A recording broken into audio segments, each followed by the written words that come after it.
बिस्मिल्लाहिर्रहमानिर्रहीम, अस्सलाम वालेकुम। प्रोग्राम है कैपिटल व्यू और मैं हूं आपकी मेज़बान मदीहा आबिद अली। नाज़रीन, पाकिस्तान तहरीक इंसाफ ने एहतजाज की कॉल देकर पूरे मुल्क का जो निज़ाम है कारोबार का उसे जामिद कर दिया है। हम देख रहे हैं कि कारोबारी जो सरगर्मियाँ हैं वो ठप हो गई हैं, लोगों को ज़राए आमदरफ्त में मुश्किलात का सामना है। दूसरी जानिब हम ये भी देख रहे हैं कि GDP को योमिया 144 अरब रुपये का नुकसान है, जबकि गैर मुल्की सरमायाकारी मुतासिर हो रही है, इसको 3 अरब रुपए का नुकसान हो रहा है। बरामदात में कमी की वजह से योमिया 3 अरब रुपए का नुकसान हो रहा है और कुल मिला के अगर बात की जाए तो वफाकी हुकूमत को 190 अरब रुपए का एक रोज़ में नुकसान हो रहा है। इसमें टेलीकम्युनिकेशन और IT के शोबे में होने वाले नुकसानात अलग हैं। PTI आखिर चाहती क्या है? इनका जो तर्ज सियासत है वो दिन ब दिन बिगाड़ का शिकार हो रहा है, जलाओ घराओ और गालम गलोच देखने में आ रही है। पाकिस्तान तहरीक इंसाफ के वर्कर्स और पाकिस्तान तहरीक इंसाफ के लोग जो कि एहतजाज में निकले हैं, उनका मकसद ये है कि बानी PTI को रिहा कर दिया जाए। यहाँ पर एक टेक्निकल सवाल है, वो ये है कि बानी PTI की रिहाई क्या हुकूमत की जुरिस्डिक्शन है या फिर बानी PTI की रिहाई अदालतों की जुरिस्डिक्शन है? आइए ज़रा इस पर बात करते हैं। हमें प्रोग्राम में ज्वाइन कर लिया है हाफिज ताहिर खलील साहब ने, उन्हीं के साथ तशरीफ़ रखते हैं रशीद साफ़ी साहब, प्रोग्राम में आपको खुशामदीद कहते हैं। डॉक्टर फ़ारूक आदिल साहब को और शनीला अमार साहिबा को भी प्रोग्राम में हम खुशामदीद कहते हैं। हाफिज़ साहब, आपसे गुफ्तगू के सिलसिले का आगाज़ करेंगे। सबसे बड़ा और अहम सवाल ये है कि PTI चाहती है कि हुकूमत बानी PTI को रिहा कर दे। क्या हुकूमत की ये जुरिस्डिक्शन है कि वो बानी PTI को रिहा कर दे? देखिए मदिया, बात यह है कि इससे पहले कि हम इस तरफ बढ़ें कि बानी PTI की राय जो है क्या मुमकिन है इस एहतजाज के ज़रिए या किसी और एहतजाज के ज़रिए। देखिए बात यह है कि ये इस वक्त फरवरी के इंतखाबात के बाद से ये तकरीबन 11वां एहतजाज है जो PTI करने जा रही, और अब ये रूटीन बन गया है। अब कहा यह जा रहा है कि ये फ़ाइनल कॉल है एहतजाज की और इसके बाद जो है शायद एहतजाज की नौबत ना आए। और ये इसलिए भी मेरा ख्याल है कि एक पहलू इसका ये भी दुरुस्त हो सकता है कि अब उनके अपने वर्कर थक चुके हैं, इनके अपने क्योंकि इस एहतजाज से ने ये साबित किया है कि पंजाब में आप देख लें या सिवाय खैबर पख्तूनख्वा के बाकी सूबे देख लें कि वो उसमें एहतजाज की कॉल कितनी पुरअसर रही है या कितने लोग जो हैं बाहर आए हैं, या ख़ुद इस्लामाबाद को देख लें कि इस्लामाबाद में कितनी गिरफ्तारियाँ हुई हैं या कितने जांबाज जो हैं बाहर निकलकर D चौक तक पहुंचने में कामयाब हुए हैं। ये वो सूरत हाल है जो इस अमर की गमाजी कर रही है कि लोग जो हैं वो आए दिन की हड़ताल, आए दिन के एहतजाज, आए दिन की इनकी कॉल्स से तंग आ चुके हैं। लोग जो हैं वो इस वक्त चाहते हैं अमन।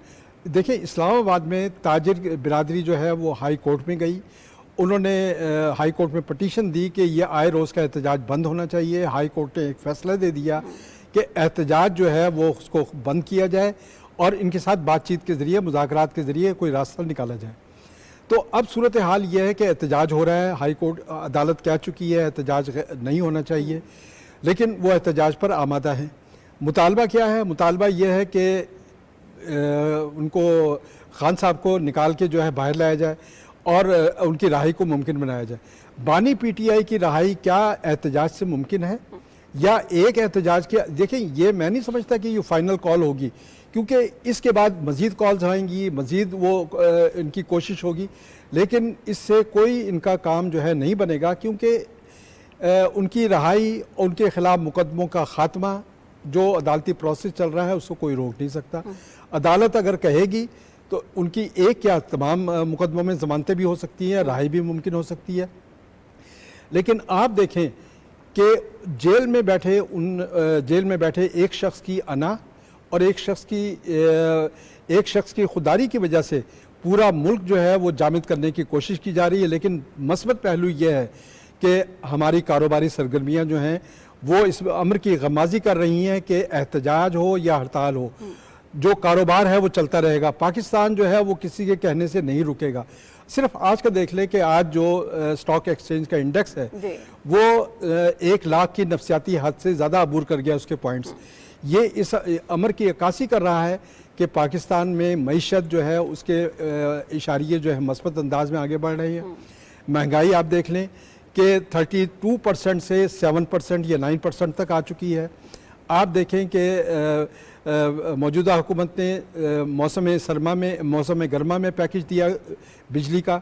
अब गर्मा के पैकेज की भी बात हो रही है, आटे की कीमत भी कम हुई है, पेट्रोल की कीमत कम हुई है। ये तीन चीज़ें बुनियादी ऐसी चीज़ें हैं जो लोगों के इस्तेमाल में आती हैं, जिससे पता चलता है कि मईशत आपकी किस हाल में है। इसके साथ साथ आप देखें कि तरसीलात ज़र 8.8 बिलियन डॉलर तक पहुंची हैं।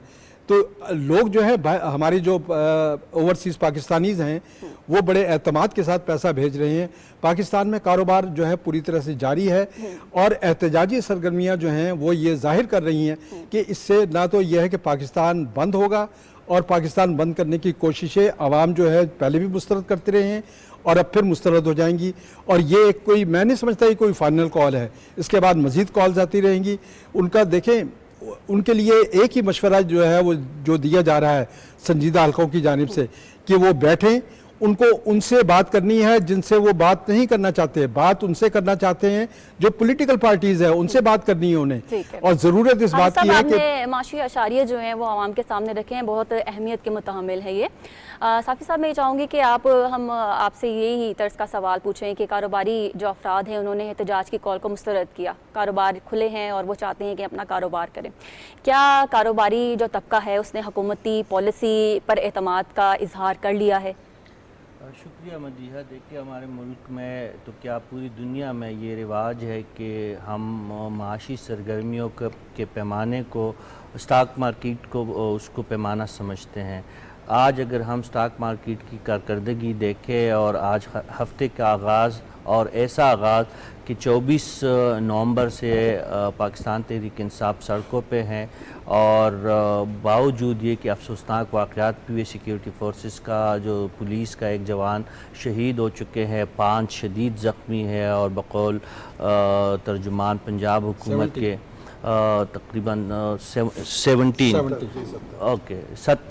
70 ज़ख्मी, जिसमें 5 जो है शदीद सीरियस ज़ख्मी है।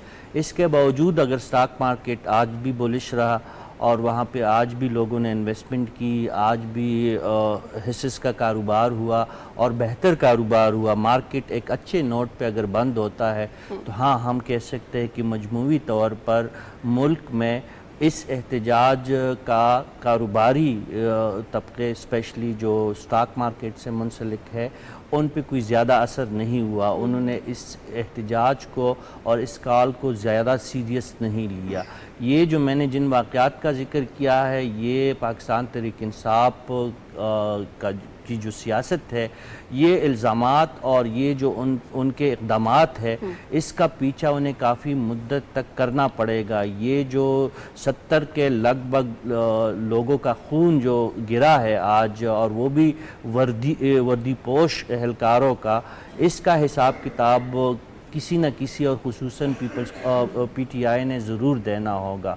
ये चीज़ें अपनी जगह पे कि PTI बज़द है, वो इश्तियाल की सियासत भी कर रहे हैं। मैं ख़ुद आज मुख्तलिफ़ इलाक़ों में जाके मैंने ख़ुद देखा, मैं DI ख़ान मोटरवे का जो इंटरचेंज है, जो संगम है M1 के साथ, वहाँ पे गया। मैंने देखा कि चंद सौ गाड़ियाँ कतारें उनकी लगी हुई थी, और M1 पे भी जो काफ़िला था उसके करीब भी मैं पहुँचने में कामयाब हुआ था। जहाँ पे सब्ज़ा था, जहाँ पे खूबसूरती थी, हर सब्ज़ चीज़ को वहाँ पे आग लगी हुई मुझे नज़र आई। तो ये चीज़ें, आग लगाना, जलाओ, गराओ, गोली चलाना, लाठी चलाना, अटक में पुलिस पे तशद्दुद करना, हरीपुर में करना, पंजाब के मुख्तलिफ़ शहरों में करना, मोटरवे के मुख्तलिफ़ टोल प्लाजे तोड़ना, ये उनका वतीरा है। इस पार्टी के साथ बदकिस्मती से जो खैबर पख्तूनख्वा की अब एक मकबूल जुमात बदस्तूर अपने आप को समझती है पूरे मुल्क में, तो बाकी लोग इनके साथ नहीं निकली। इसलिए हम ये कह सकते हैं कि बाकी मुल्क में अपनी जो इनकी सपोर्ट थी वो ये इन इक़दामात की वजह से खो चुके हैं, और खैबर पख्तूनख्वा में बतदरीज इनका ग्राफ नीचे आ रहा है। लेकिन इनकी इश्तियाली सियासत के बावजूद अगर हमारे यहाँ मजमूई तौर पर माशी सरगर्मियाँ बहाल है, स्टॉक मार्केट एक्टिव है, तो यही मतलब है। आपके सवाल के जवाब में ये कह सकता हूँ कि मजमूई तौर पर कारोबारी तबके ने इस काल को मुस्तरद किया है। ठीक है डॉक्टर फारूक साहब, हम ये देख रहे हैं एक तरफ जलाओ घेराव है, गालम गलोच है, जलसा है, जलूस है, रैली है, दूसरी जानिब ये देख रहे हैं कि बेलारूस के सदर अपने वफ्द के साथ पाकिस्तान में मौजूद हैं। कारोबारी तबका बहुत ही एक्साइटेड है इस वक्त कि हमने कौन सी चीज़ों को बरामद करना है, कौन सी चीज़ें हमें सस्ती पड़ेंगी उनको हम दरामद करेंगे। तो ये तमाम चीज़ें तजाद पैदा कर रही हैं। PTI क्या मुल्क दुश्मनी पर नहीं उतर आई? क्या वो ये नहीं चाहती कि हम अपनी जो स्टॉक मार्केट की तेज़ी है उसको भी सेलिब्रेट करें, जो मुआशी मुस्तहकम हो रहा है पाकिस्तान उसको भी सेलिब्रेट करें? अच्छा देखें ना, सेलिब्रेट करने वाली बात आपने खूब कही। आपको याद है कि जब PTI के बानी वज़ीर आज़म थे और तहरीक अदम एतमाद मंजूर हो गई, तो उसके बाद PTI के जो लोग हैं उन्होंने किस किस्म की रद्द-ए-अमल का इज़हार किया, किस किस्म की बातें सोशल मीडिया पे शेयर की और बैरून पाकिस्तान कैसे मुजाहरे किए। उन्होंने ये कहा, और ये इस वक्त भी चीज़ें वो डिसअपीयर नहीं हुई सोशल मीडिया से, कहा कि अब हमारा पाकिस्तान से लेना देना कुछ नहीं है। फिर इन्हीं लोगों ने पाकिस्तान के कौमी परचम की तौहीन की, पाकिस्तान के पासपोर्ट को जलाया और यानी ये कह दिया कि हमारा ताल्लुक़ इस मुल्क से कोई नहीं। एक पहलू इसका ये है। दूसरा पहलू ये है कि ये बार बार बात कही जा चुकी, सब लोग कहते हैं कि पाकिस्तान का जो मुआशी शाहरग है वो इक्तिसादी शाहरग, इक्तिसादी राहदारी के साथ वाबस्ता है और हम उससे वाबस्ता करना चाहते हैं, और इस रीजनल कनेक्टिविटी को पूरी दुनिया का एक अल्टरनेट रूट बनाना चाहते हैं ताकि इस्तेसाल से पाक इक्तिसादी निज़ाम कायम हो सके। तो इसमें कौन रुकावट बना था? और अगर उसमें रुकावट बने थे तो सिर्फ सारी दुनिया को नुकसान हुआ था या सबसे ज़्यादा नुकसान पाकिस्तान को हुआ था? तो इन्होंने सबसे ज़्यादा नुकसान पाकिस्तान को किया था।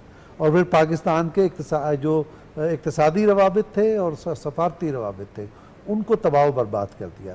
तो लिहाजा इनका मामला सेलिब्रेट करने का नहीं है, इनका इस सेलिब्रेशन से कोई ताल्लुक़ नहीं है। एक आध नुक्ता मैं और बयान करना चाहता हूँ। ये अभी साफ़ी साहब ने बड़ी तफसील से बात की आपके स्टॉक एक्सचेंज की। स्टॉक एक्सचेंज बड़ा नाजुक होता है, उसको छुई मुई के पौधे से तशबीह दी जाती है कि ज़रा किसी ने उसको छू लिया या कोई ऐसी हवा चल गई जो अच्छी नहीं है तो वो फ़ौरन मुरझा जाता है, वो गायब हो जाता है, भाग जाता है सरमायादार। लेकिन जब वफाकी दारुल हुकूमत पर वो चढ़ाई करने आ रहे हैं और इतने दिनों से बिल्डअप है उनका, इसके बावजूद अगर सरमायाकार मायूस नहीं हो रहा, सरमायाकार मुसलसल सरमायाकारी कर रहा है और 1 लाख के लगभग आपके पॉइंट्स हो गए, तो इसका मतलब ये है कि बानी PTI को और उनकी जमात को और उनकी सियासी मौक़िफ़ को पाकिस्तान के सरमायाकार ने मुस्तरद कर दिया है।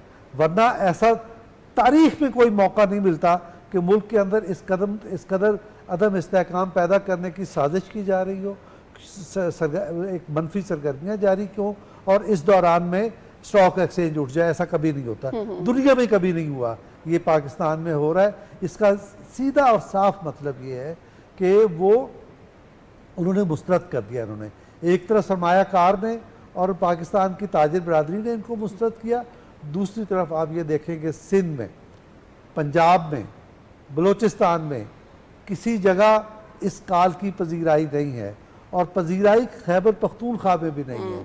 लेकिन ये सरकारी मुलाजमीन को, आपको याद होगा कि वज़ीर तालीम ने एक मीटिंग में बैठ कर सरकारी मुलाजमीन के इज्तिमा से कहा कि अगर तुम अपने मुतालबात पूरा कराना चाहते हो तो हम इस्लामाबाद जा रहे हैं, हमारी यलगार में हमारा साथ दो। आज भी तो कुछ वीडियो सामने आई। इस किस्म के लोग जो हैं इस जलूस के साथ चले आ रहे हैं।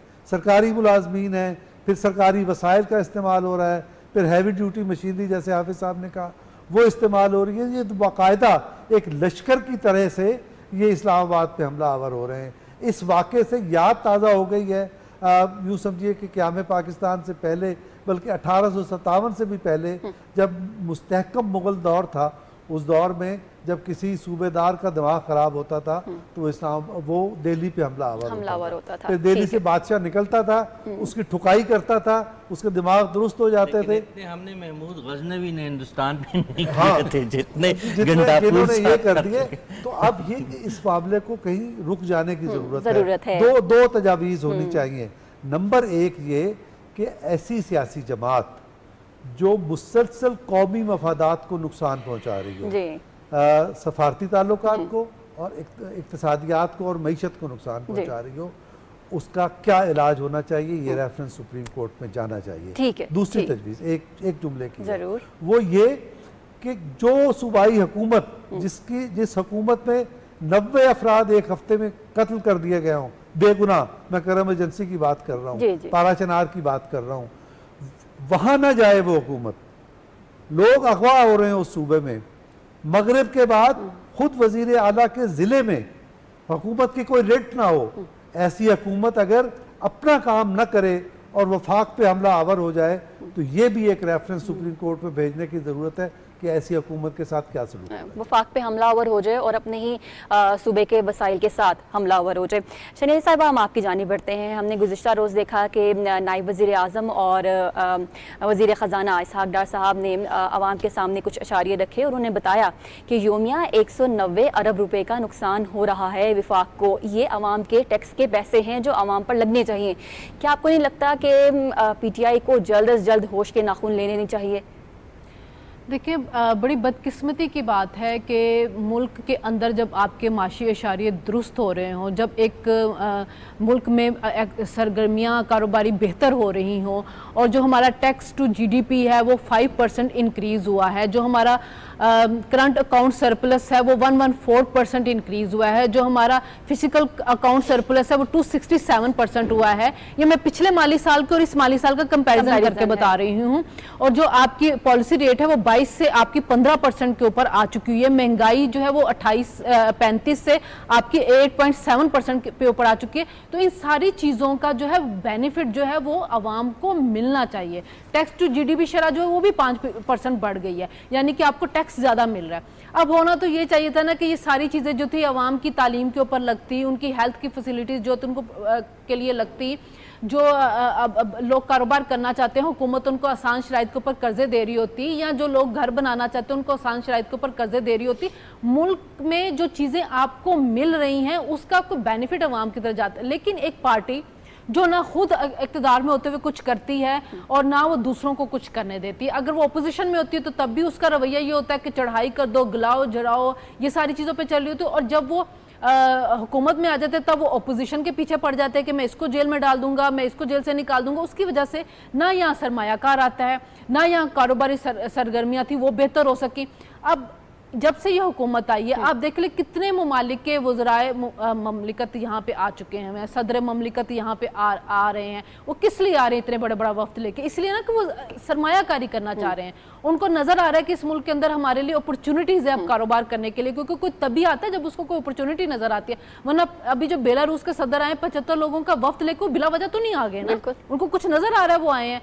लेकिन ये जो PTI है ये इसको जब नज़र आ रहा है कि माशी अदादोशुमार बेहतर हो रहे हैं तो वो नहीं चाह रहे कि ये बेहतर हो, क्योंकि वो उनको अच्छा ही नहीं लगता कि पाकिस्तान जो है वो फले फूले या पाकिस्तान के अंदर कुछ बेहतरी आनी शुरू हो जाए। क्योंकि जब बेहतरी आएगी ना तो फिर ज़ाहिर लोगों को समझ आएगी कि किन के मुल्क में बेहतरी, किन के दौर में बेहतरी आती है, किन के दौर में कारोबार कर सकते, किन के दौर में हम तालीम हासिल कर सकते, किन के दौर में हमें सेहत की फैसिलिटीज़ मिलती है, किन के दौर के अंदर इंफ्रास्ट्रक्चर जो वो बेहतर होता है। तो फिर उसके बाद ये जिनका झूठा बयानी है ना वो पिट जाता है। अब अपने सूबे में आप कुछ कर नहीं रहे, आपके सूबे में यूनिवर्सिटियां बंद हो रही हैं, आपके सूबे में बारिश हो तो हॉस्पिटल्स के अंदर पानी आ जाता है, सड़कें आपकी टूटी हुई है।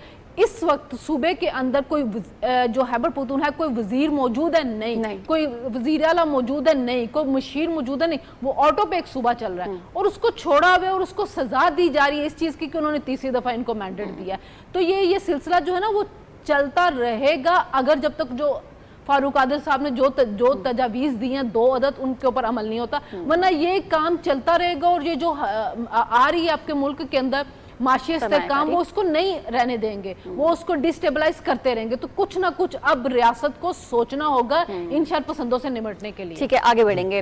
हाफिज साहब, अपोजिशन की एक तर्ज सियासत होती है, अभी हम ये देख रहे हैं PTI की तर्ज सियासत ये है कोई वफ्त आया तो उन्होंने एहतजाज की कॉल दी और अभी भी मौजूदा वक्त यहाँ मौजूद है, सदर यहाँ मौजूद है बेलारूस के और वो एहतजाज कर रहे हैं। आइडियली एक अपोजिशन की तर्ज सियासत होनी क्या चाहिए ऐसे वक्त में?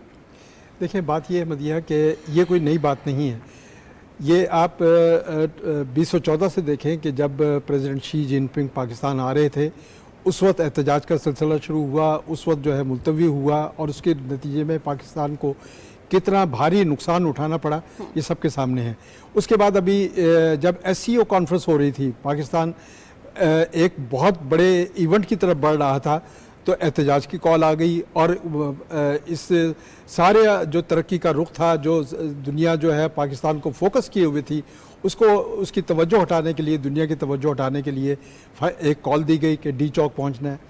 अब देखें कि ये मालूम था कि बेलारूस का एक बड़ा डेलीगेशन आ रहा है पाकिस्तान में, गैर मुल्की सरमायाकारी के नए रास्ते खुलने वाले हैं और पाकिस्तानी गवर्नमेंट ने और पाकिस्तानी हुकाम ने ये बावर भी कराया PTI के जो क़यादत है कि इस मौके पर जबकि बेलारूस का एक डेलीगेशन आ रहा है, उनके प्रेसिडेंट आ रहे हैं, ये एहतजाजी कॉल मौखर कर दी जाए, मुलतवी कर दी जाए कुछ अरसे के लिए, आप आगे पीछे कर लें इसको डेट को। लेकिन वो नहीं माने, उन्होंने कहा जी फाइनल कॉल 24 नवंबर से आगे पीछे हो ही नहीं सकती। इवन ये है कि आज सुबह भी उनके जो चेयरमैन हैं, आज मुलाकात हुई है जेल में और फिर वही बात थी, वो उनकी प्रपोजल ये थी कि इसको मौखर किया जाए या आगे बढ़ाए, लेकिन वो नहीं माने। बात यह है कि ये सारी सियासत चल रही है कि एक शख्स की ज़िद, अना और उसका जो एक तकब्बुर का एक जो उसने मायार बनाए हुए हैं, उसकी बुनियाद पर चल रही है। और ये चाहते ही ये हैं कि पाकिस्तान बंद हो जाए। पाकिस्तान जिस तेज़ी के साथ आगे बढ़ रहा है मुआशी तौर पर और सियासी सफारती तौर पर भी, तो इसको रोका जाए, लेकिन ऐसा मुमकिन नहीं है। इसलिए कि पाकिस्तान का जो व्हील है, पाकिस्तान का पहिया है, तरक्की का पहिया हमेशा आगे की जानिब बढ़ता है और उसको रोकने की जो भी कोशिश होती है वो नाकाम होगी। तो इस वक्त ज़रूरत इस बात की है कि PTI की क़यादत जो बाहर बैठी है, जो पार्लियामेंट में बैठी है, वो ये सोचे और इस तरफ संजीदगी से अख्तियार करे, संजीदगी से अपना तर्ज़ अमल अख्तियार करे कि उन्हें पार्लियामेंट के अंदर रहते हुए पार्लिमानी जमातों के साथ बात करनी है और रास्ता निकालना है। जमहूरियत का रास्ता यही रास्ता है जिसके ज़रिए पाकिस्तान को और PTI जो है अपनी सियासत को बचा सकती है। वरना PTI जिस रास्ते पर चल पड़ी है, ये न सिर्फ पाकिस्तान की तरक्की को रोकने का रास्ता है, बल्कि PTI खुद अपने पाँव पर कुल्हाड़ी मार रही है। साफ़ी साहब, आए रोज़ एहतजाज की कॉल मुल्की सरमायाकारी को मुतासिर करती है, आपकी माहिराना राय इसमें क्या है? देखिए मदीहा, सिर्फ माशी तौर पर इससे हमें नुकसान नहीं होता, इससे समाजी तौर पर हमें बहुत ज़्यादा नुकसान हो रहा है। इससे हमारे सियासी इंतशार का जो बाहर दुनिया को तासुर जाता है, उससे हमें नाकाबिल तलाफ़ी नुकसान मुसलसल हो रहा है। और आज वज़ीर-ए-आज़म साहब जिस तरह फरमा रहे कि ये जो पुलिस कांस्टेबल मुबश्शिर शहीद है, इनके बच्चों से जो साए चिन जाते, ऐसे वाक़यात जो हो जाते, उनका वो ये मासूम ख़ानदान जो बेगुनाह जिनका खून आज बहा है, इस तरह हर एहतजाज में हम देखते हैं कि नाहक खून बह जाता है। ये वाक़यात जो है ये हमारी सोसाइटी के लिए तबाहकुन है। सियासत में तशद्दुद को परवान चढ़ाना वो ख़ुद से वैसी भी एक जुर्म है। और जब आपकी पूरी क़यादत यानी पार्टी का चेयरमैन से लेकर आपका एक अदना कारकुन हाथ में गुलेल लेके आपके दारुल हुकूमत पे हमलावर होगा हर महीने बाद, तो उससे आपकी कौमी यकजहती को जो नुकसान पहुंचता है उसका अंदाज़ा इस वक्त हमें नहीं हो रहा। ये जो मुल्क किसी न किसी तौर पर अब भी हमारे यहाँ महंगाई है, बेरोज़गारी है, लाकानूनियत है, दहशतगर्दी है, शिद्दत पसंदी है, उसमें अगर आप सियासी इंतशार को भी लाते हैं और माशाल्लाह अब जो अभी तक तो हमने यही सुना था कि तसव्वुफ़ के दुनिया के लोग वो अदम तशद्दुद पे उनका यकीन होता है, वो किसी को तशद्दुद पे आमादा नहीं करते। लेकिन जो बुशरा बीबी है, जो ख़ुद को तसव्वुफ़ की दुनिया की बहुत बड़ी कोई चीज़ समझ रही है, आज वो भी कंटेनर पे बैठ के कौम के बच्चों को इस्लामाबाद पे टूट पड़ने का दर्स देती है। ये इंतहाई अफसोसनाक अमर है। होना तो ये चाहिए था कि बुशरा बीबी रुख करती पारा चिनार की, जिस तरह डॉक्टर साहब ने इशारा किया, पारा चिनार जाती, 7 अली अमीन घंटापुर को वह बिटाती, 7 सिक्योरिटी फोर्सेस जो आपने वफाकी दारुल हुकूमत पे सिविल सिक्योरिटी फोर्सेस को चढ़ दौड़ने के लिए अपने साथ जो लेके आए हैं, अगर आप वहाँ पे जाती, आप खातून हैं, हमारे पश्तून माशरे में खातून का बहुत एहतराम किया जाता और उन लोगों से 7 रोज़ की वहाँ पे सीज़ फायर बज़ाहिर तो हो चुका है, पारा चिनार की मैं बात कर रहा हूँ, लेकिन आज भी जड़पू की इतलात है। ये अगर उधर बैठ के धरना देती, एहतजाज करती या उनसे दरख्वास्त करती या जिरगा मुनक़्क़िद करती, तो तो ये कौम इनको सलाम पेश करती है। और अपनी सियासत का और समाजी खिदमत का आगाज़ अगर कुरम एजेंसी में ये दोनों हजरात अमन के क़याम की सूरत में करते तो पूरा सूबा तो क्या पूरा मुल्क इनको सलाम पेश करता। लेकिन बदकिस्मती देखिए कि खातून होते हुए दूसरे के बच्चों को, अपने बच्चों को या तो उन्होंने पंजाब में बिठाया है या मुल्क के बाहर बिठाया है। जो इमरान खान साहब के बच्चे हैं वो लंदन में बैठे हैं। दूसरे कौम के बच्चों को, गरीब पश्तूनों के बच्चों को आप लालच दे के, आप तरगीब दे के वफाक के ख़िलाफ़ इस्तेमाल कर रहे हैं, तो मेरी नज़र में ये ख़तरनाक बात है। इसका रास्ता रोकना चाहिए। और रियासत को वाकई डॉक्टर साहब और शनीला साहिबा जो फरमा रही है ये दुरुस्त कह रहे हैं कि अब रियासत ने अपना एक रास्ता इख्तियार करना होगा। सही है। अच्छा डॉक्टर साहब, हम ये देखते हैं अभी गैर सियासी खातून जो कि अब सियासी हो गई हैं उनका जिक्र हो रहा है। मरियम नवाज साहिबा वज़ीर आला पंजाब अगर इलाज की गर्ज से अपने सूबे से 1-2 दिन नहीं होती हैं अपने सूबे में तो उनको तनकीद का निशाना बनाया जाता है। लेकिन दूसरी जानिब अली अमीन गंडापुर साहब ने तो रवायत ही कायम कर दी, वो तो मौजूद ही रहते हैं अपने सूबे में। बिल्कुल ना, वो सूबे में मौजूद भी नहीं रहते बल्कि वो वफाक के ख़िलाफ़ कार्रवाई करते हैं। अब मसला क्या पैदा हो गया है और इससे आगे चल के नुकसान क्या होगा, ये आपको याद है ना। अभी जो इजलास हुआ प्राइम मिनिस्टर हाउस में एलीट क्या उसकी कमेटी का, एफएक्स कमेटी का, उसमें अली अमीन गंडापुर को नसीहत की गई, यानी मशवरा नहीं दिया गया, नसीहत के अंदाज में उसे कहा गया कि ये जो तुम बार बार केपी से वफाक की तरफ आते हो इसके नतीजे में सूबों के दरमियान मुनाफरत पैदा हो सकती है और वफाक कमज़ोर हो सकता है।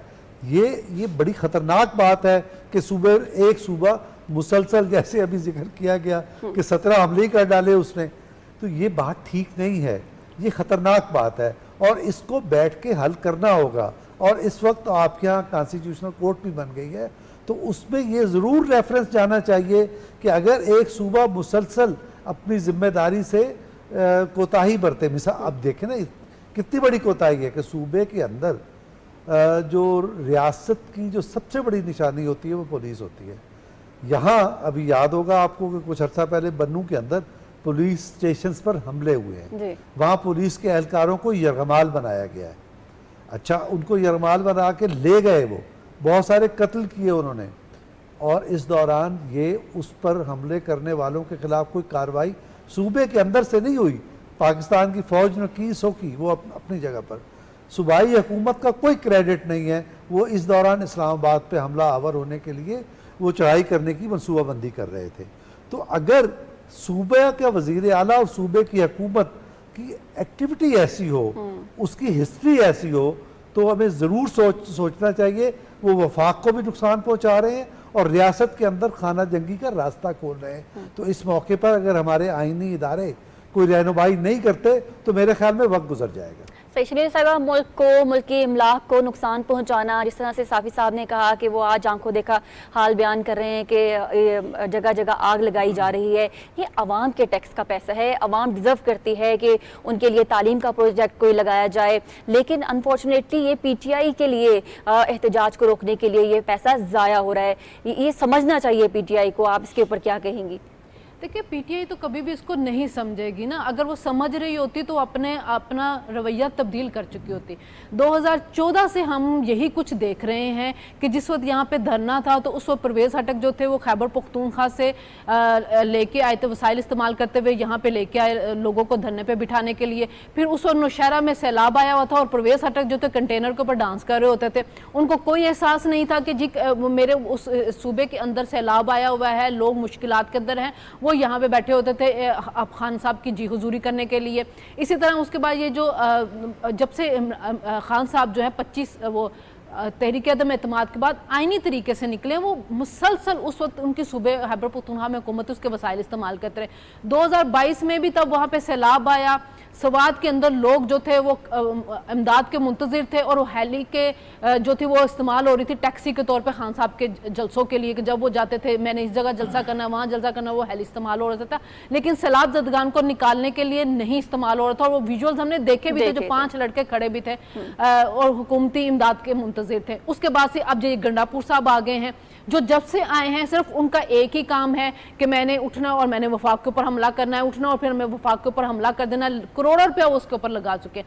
अपने सूबे में अमनो मान के हालात वो जो है वो नहीं देख रहे कि क्या हुआ है, करो पारा चिनार के अंदर क्या हो रहा है। उसके अलावा मुल्क के अंदर, इनके सूबे के अंदर अमनो मान के क्या हालात है वो नहीं देखना, कोई और दूसरे प्रॉब्लम्स है उसको नहीं देखना। सिर्फ एक ही काम है, उठो और इंतशार और फसाद फैलाओ। ये अपना रवैया नहीं तब्दील कर सकते, क्योंकि ये पार्टी समझती यही है कि अगर हम इंतशार और जो होता है फसाद होता है उसके अंदर से हमें अपॉर्चुनिटीज़ मिलती है। ये हमेशा समझते हैं कि अगर हम इंतशार और फसाद फैलाते रहेंगे तो हम किसी हुकूमत को चलने नहीं देंगे, क्योंकि 2014 से इनके जहन में ये चीज़ बैठ गई हुई है, हम किसी हुकूमत को चलने नहीं देंगे। वो हुकूमत नहीं चलेगी तो वहाँ पे सरमायाकारी नहीं होगी, सरमायाकारी नहीं होगी तो हालात बेहतर नहीं होंगे, हालात बेहतर नहीं होंगे तो लोग इनसे नाखुश रहेंगे, तो शायद हमें वोट मिल जाएंगे, क्योंकि उनको लगता है कि खैबर पख्तूनख्वा ने तो हमें वोट देने ही देने हैं।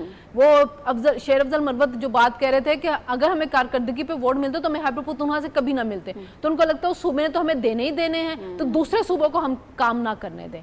तो वो इस वजह से वो हर वक्त यहाँ पे बैठे रहते हैं। ये रवैया वो तब्दील ही नहीं करेंगे, क्योंकि ये वो एक सियासी जमात है ही नहीं। सियासी जमात तो होती तो उनके अंदर परवान चलते जमहूरी रवैये, वो इस वक्त सियासी जमातों के साथ बैठे होते, किसी ना किसी जगह पे मुज़ाकरात कर रहे होते, कोई ना कोई अपने सूबे के लिए प्रोजेक्ट बना रहे होते, कोई अपने सूबे में बेहतरी लाने की कोशिश कर रहे होते। कभी आप नहीं सुनेंगे अली अमीन गंडापुर से कि वो कोई प्रोजेक्ट आपको बता रहे हो कि मैं ये शुरू करने लगा हूँ जिससे तकदीर बदल जाएगी, या मैं नौजवानों को ये जॉब्स देने लगा हूँ, या मैं सूबे के अंदर ये नई यूनिवर्सिटी बनाने लगा हूँ, या मैं नया हॉस्पिटल बनाने लगा। कुछ ऐसा नहीं सुनेंगे। जब सुनेंगे धमकियां देंगे, जब सुनेंगे वफाक को धमकियां देंगे, तो फिर वो अपना जब तक रवैया तब्दील नहीं करेंगे, वो सोचेंगे नहीं, तो ये काम जारी रहेगा उनकी तरफ। ठीक है हाफिज साहब, सुबह खैबर पख्तूनख्वा जी आप कुछ फरमा रहे हैं, सवाल भी सुन लीजिए और फिर अपना पॉइंट ऑफ व्यू भी ऐड कर लीजिएगा। हम सुबह खैबर पख्तूनख्वा की बात करते हैं। एक नोटिफिकेशन फ्लोट करता है जो कि अली अमीन गंडापुर की जानिब से कि उन्हें सादा लिबास में पैरामिलिट्री 1500 एहलकार चाहिए जो कि सादा, तो ये सूबे के वसाइल हैं जो कि उन्होंने मांगे हैं एहतजाज के लिए। अगर यही पैसा वो खैबर मेडिकल कॉलेज को दें जहाँ पे अमला तनख्वाहों का मुंतजिर है, तो क्या ही बात होगी। और आप भी कुछ ऐड करना चाह रहे थे, इसमें बड़ी आपने दुरुस्त निशानदेही की। इनका तर्ज सियासत देखिए, 12 साल से पीटीआई जो है वो केपीके में हुक्मरानी कर रही है।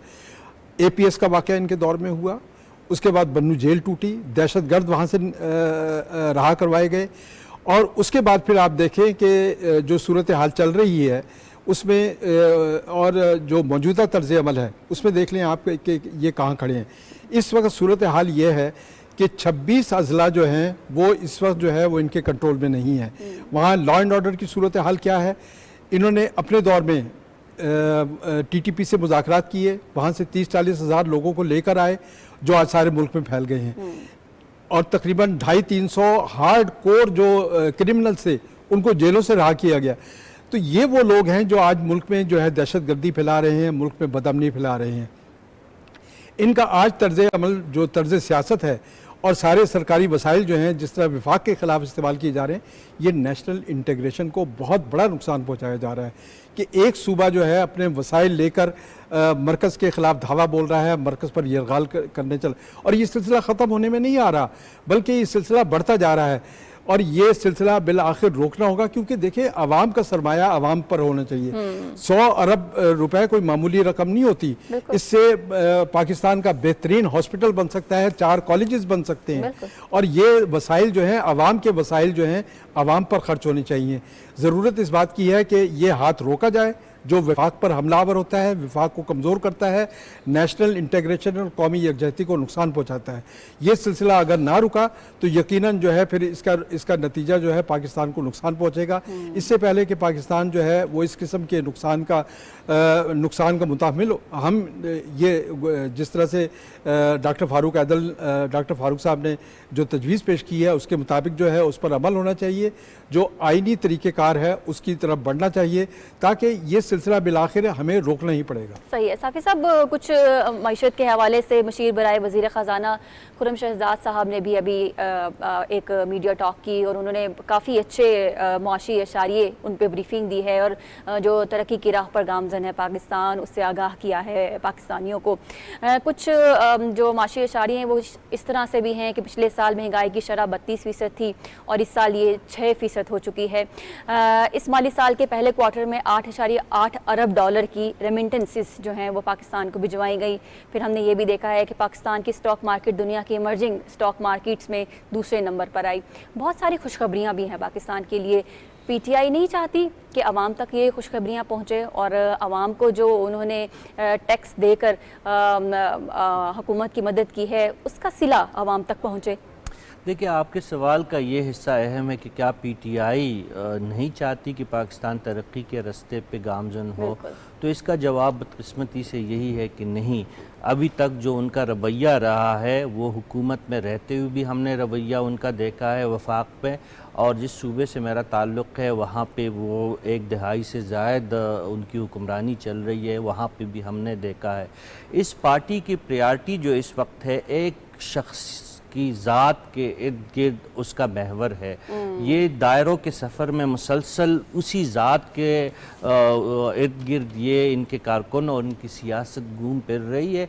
ये बाकी जो आपने माशी इशारियों की बात की तो ये रिकॉर्ड का हिस्सा है। ऑनलाइन कोई भी आपका देखने वाला भी जाए स्टॉक मार्केट का भी पता चल जाएगा, जो हुकूमती दावे है वो झूठ है या सच है उसका भी अंदाज़ा हो जाएगा।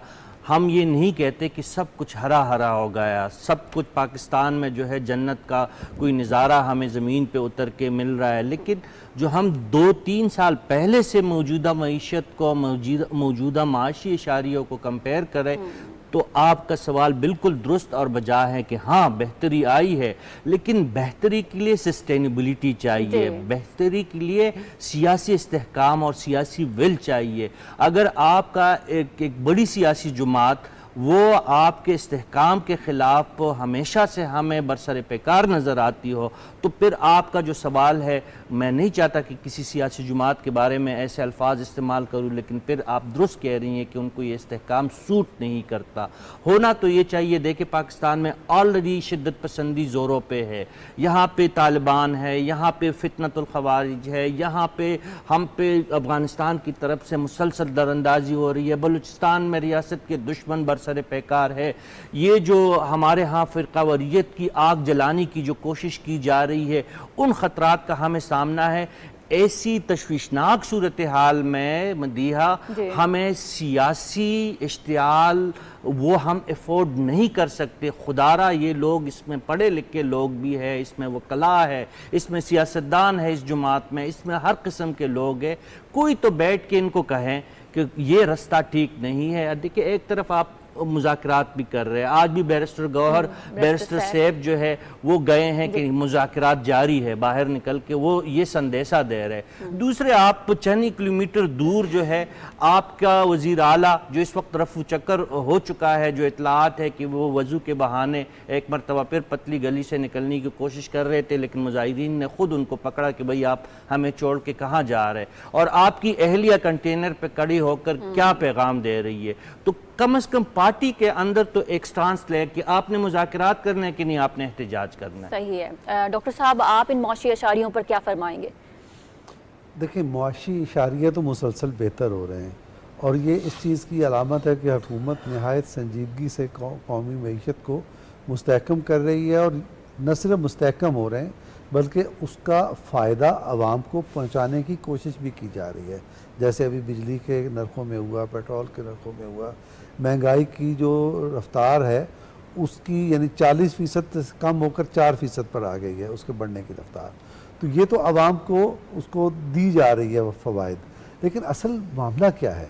ये जो कुछ हो रहा है, जिस तरह से अदम इस्तेहकाम पीटीआई पैदा कर रही है, उससे होगा क्या? उससे दरअसल सियासी अमल कमज़ोर हो रहा है। सियासी अमल की कमज़ोरी का सबसे ज़्यादा नुकसान पीटीआई और सबसे ज़्यादा नुकसान बानी पीटीआई को होगा। उनको ये बात समझ में नहीं आ रही। अगर ये होगा तो देखिए, सियासी अमल ही फारिग हो जाता है, सियासी अमल ही कमज़ोर हो जाता है, तो बानी पीटीआई या पीटीआई के लिए सियासी अमल में क्या गुंजाइश बाकी रहेगी, और उसके मुखालिफिन उसको जगह देंगे। दरअसल वो अपने अंजाम की तरफ तेज़ी से बढ़ते जा रहे हैं, तो उन्हें होश के नाखून लेने चाहिए। सियासी जमातें इस तेज़ी से डिसअपियर भी नहीं होनी चाहिए, क्योंकि उनके साथ जो जिन अवाम ने उनको वोट दिया, तवक्कुआत बांधी, उनको मायूसी के गड्ढे में नहीं धकेला जा सकता।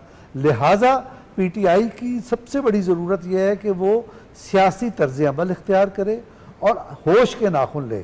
और वो लोग जो हो अब बानी पीटीआई को अक्लमंदी का मशवरा दे रहे हैं। आज सुना ये है जो अभी जिक्र कर रहे थे साफ़ी साहब कि जो बैरिस्टर साहब गए हैं और जाके उन्होंने साहिबान दोनों जी वो गए, दरअसल कहने ये गए थे कि खुदा के लिए अब यहीं से डिस्पर्स हो जाते हैं, तो इतला ये है कि वहाँ से झाड़ खा के आए हैं जी।